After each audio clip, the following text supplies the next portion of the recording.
Hello বাচ্চারা, আজ আমরা শুনব বাঘের বন্ধু খরগোশ নামক গল্পটি। শুরু করা যাক তাহলে। এক গভীর জঙ্গলে নানান ধরনের সুন্দর সুন্দর পশু এক জায়গায় বসবাস করত। সেখানে একটি বাঘও থাকতো, আর সেই জঙ্গলে কিছু সুন্দর সুন্দর খরগোশও থাকতো। তারা একসাথে থাকলে নানান ধরনের খেলাধুলাও করতো। তাদের দেখে জঙ্গলের অন্যান্য প্রাণীরা খুবই মজা পেত। আজকে তো আমাদের খাবার খাওয়া হয়ে গেছে। এই সুন্দর সুন্দর গাজর খেতে আমার তো খুব ভালো লাগে। এই খরগোশটি, যার নাম ছিল চিকু, সে একদিন জঙ্গলে হাঁটতে হাঁটতে কিভাবে বাঘের সামনে চলে আসে। আরে, এ তো একটা আস্ত বাঘ। আমাকে এক্ষুনি এখান থেকে পালাতে হবে, নইলে আমাকে এক্ষুনি প্রাণে মেরে ফেলবে। এই কথা বলে চিকু পেছনের দিকে হাঁটতে শুরু করলো। ঠিক তখনই বাঘ তার দিকে তাকিয়ে হাসতে থাকে আর বলে, হা হা হা হা। আরে চিকু, তোমার ভয় পাওয়ার কোনোই কারণ নেই। আমি একটু আগেই অনেক কাঁচা মাংস খেয়েছি, তাই আমি তোমাকে এখন খাবো না। বাঘের এই কথা শুনে চিকু তার কাছে এগিয়ে আসে আর বলে, আরে, তুমি সত্যি কথা বলছো তো বাঘ মশাই? না আমাকে খাওয়ার এটা তোমার একটা ফন্দি মাত্র? আরে না না, আমি তোমাকে কিছুই করব না। এই কথা বলেই দুজনে দুজনের দিকে তাকিয়ে হাসতে লাগলো। আরে চিকু, আমি তোমার সম্বন্ধে জঙ্গলের অন্যান্যদের কাছে শুনেছি। তুমি তো খুবই দুষ্টু আর নানান রকম খেলাও খেলো। তোমার সৌন্দর্যের কথা সবার কাছেই শুনেছি। আরে, তুমি তো দেখছি আমার সম্বন্ধে অনেক কথাই জানো। হ্যাঁ, জঙ্গলে লাফিয়ে লাফিয়ে ঘুরতে, ছুটে বেড়াতে আমার খুব ভালো লাগে। চলো তাহলে আমরাও গিয়ে একটু খেলে আসি। ঠিক আছে, বলছো যখন, চলো আমরা খেলা শুরুই করি। এরপরে তারা দুজনে মিলে নানান ধরনের খেলা খেলতে লাগলো। ছোটাছুটি, দৌড়াদৌড়ি, এই সমস্ত খেলতে খেলতে তারা কিছুদিনের মধ্যে খুব ভালো বন্ধু হয়ে গেল। বাঘ ও খরগোশের মধ্যে এমনই বন্ধুত্ব তৈরি হয়ে গেল যে তারা সর্বক্ষণই একসাথেই থাকতো, জঙ্গলের এদিক ওদিক ঘুরে বেড়াতো, গল্প করত। এরকম একদিন তারা গল্প করছিল, তখনই একটি শিয়াল তাদেরকে ডেকে ফেলে। এ কেমন বাঘ যে একটা খরগোশের সাথে বন্ধুত্ব করেছে?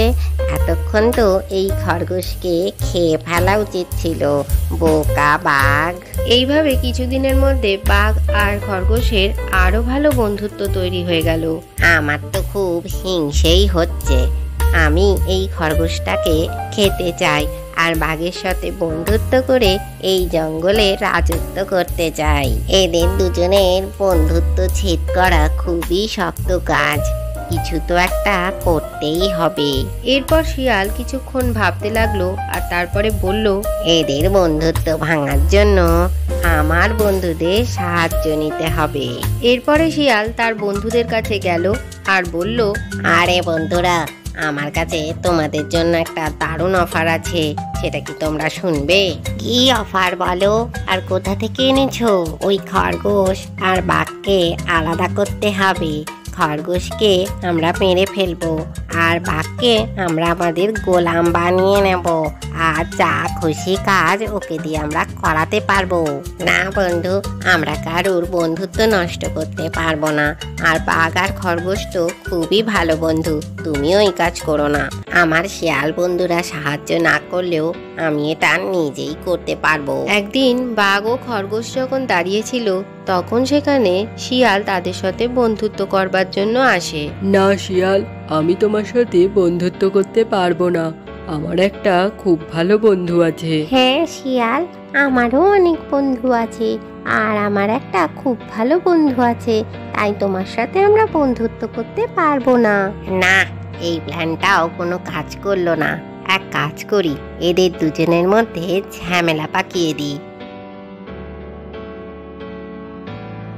জানো খরগোশ, বাঘ তোমার সম্বন্ধে অন্যান্য জন্তুদের কাছে খারাপ কথা বলে বেড়ায়, আর সুযোগে তোমাকে খাবে এ কথাও সে বলে। না না শিয়াল, বাঘ বন্ধু এই কথা বলতেই পারে না। তার খাবার হলে সে প্রথম দিনই আমাকে খেয়ে ফেলতো। এই কথা শুনে শিয়াল সেখান থেকে চলে যায়।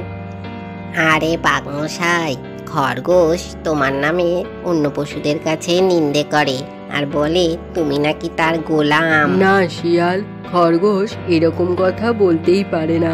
সে আমার প্রিয় বন্ধু। তুমি আমাকে মিথ্যে কথা বলছো। এরপর বাঘ যখন খরগোশের সাথে দেখা করে তাকে বলে, তুমি নাকি বলেছো আমি তোমার গোলাম। তুমিও তো শিয়ালকে বলেছো তুমি নাকি আমাকে মেরে খেয়ে ফেলতে চাও। এইরকম ভাবেই কথা বলতে বলতে দুজনের মধ্যে তুমুল ঝগড়া বেঁধে যায়। গাছের আড়াল থেকে দাঁড়িয়ে দাঁড়িয়ে শিয়াল এই সমস্ত কথা শুনছিল। আরে বাহ, আমার বুদ্ধি তো এবার কাজে দিয়েছে। এই খরগোশটাকে আমি এবার খেতে পারবো।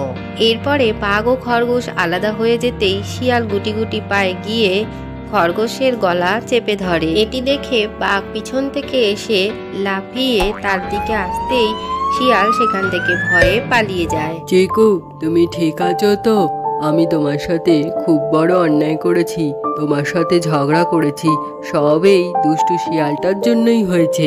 আমাকেও তুমি মাফ করে দিও বন্ধু, এখন আমি ওই শিয়ালে সমস্ত চালাকি বুঝতে পারছি। এরপর বাঘ ও খরগোশের বন্ধুত্ব আরো গাঢ় হলো। আজকের গল্পটি থেকে কি শিখলে বাচ্চারা? বন্ধুত্বের মধ্যে সবসময় বিশ্বাস রাখা উচিত। ভিডিওটি ভালো লাগলে চ্যানেলটিকে লাইক ও শেয়ার করে সাবস্ক্রাইব করে দিও।